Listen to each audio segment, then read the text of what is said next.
So it's really building this intro economy to help millions of people become introducers. I bootstrapped to $1 million of revenue and then raised a big VC check. What is your purpose when you connect people, you bring people together, and when you help startups? I think if you do that over a long period of time, good things will happen generally.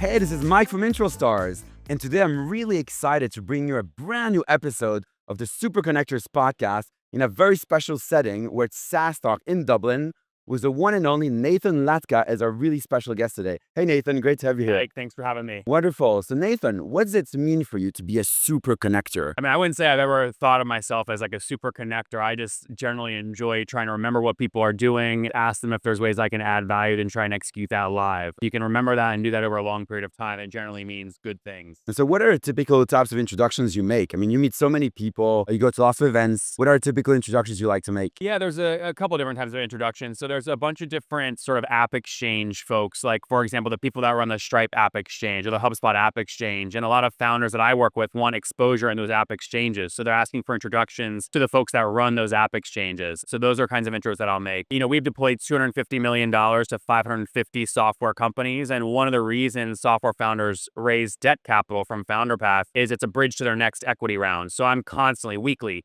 making introductions from founders to equity investors. I'm also making introductions between founders and if they're hiring, right? Head of marketing, head of sales, head of revenue, etc. So all kinds of introductions. And what was your journey to get there? Were you always a connector? Did you always go to lots of networking events? How did you build up to become a networker, an introducer, a connector? How did that happen? Look, I think in the age of AI, and you guys can probably feel this online and LinkedIn feeds, right? You know what an AI comment is like. So Mike, if you can do things like show up in person, be real Nathan, right? Have empathy, emotional intelligence, EQ, IQ, and connect real time to people, it's a real advantage in the age of AI. So again, I never thought of myself like, man, Nathan, today was a great day where, you know, you were super connecting. I'm just thinking about like, man, I just met Mike today. I just learned about his product. He asked me to come on his podcast. Like, okay, how can I help him? How can I help people around him? And I think if you do that over a long period of time, good things will happen generally. So that's how I think about it. Yeah. Obviously, when we make introductions, you want to, create value for people. You want to build your reputation as a great connector. You want to build your personal brand. So do you have a specific mission you're aiming towards?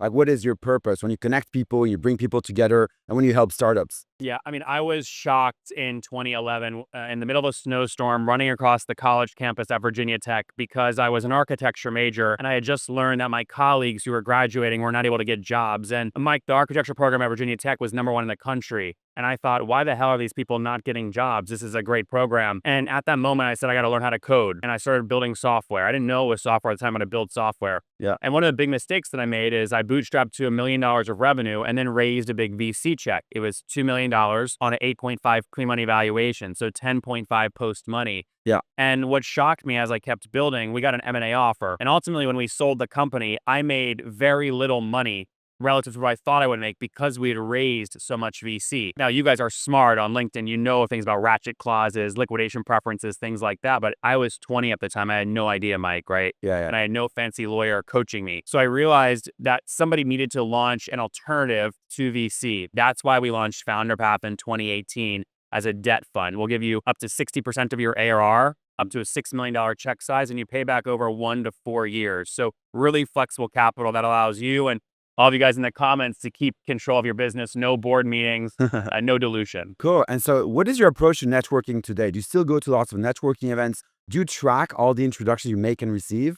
How do you work with that? The tool that I use to track like who I'm connected with and how sort of strong that relationship with is, as I use HubSpot for like one-to-many campaigns, but I use the Attio CRM, ATTIO CRM, for things like tracking my relationships with all of our big referral partners, right? And how hot or cold that relationship is. If I wake up in one morning and I see one of those things going cold, I'll figure out some way to add value to that partner to get it warm again, to increase the likelihood that they send us deal flow, but also to help them out. So that's sort of like the very transactional metrics-driven approach I take to networking. Yeah. And do you ever get paid for introductions or pay other people for referrals? Is that part of your business model? What is your monetization strategy on referrals? And how does that work with your personal brand as a super connector? Yeah. So at Founderpath, I never, like between 2019 and 2024, I never believed that we should have a referral program. My thought was our product is so good. If people want to send us deal flow, we'll get deal flow. Like you guys, maybe you're smirking in the comments because you thought this as well. But ultimately what I realized is sometimes people people just need a little extra incentive. And so now at Founderpath, if you bring us a founder and we wire them, we invest over $1 million,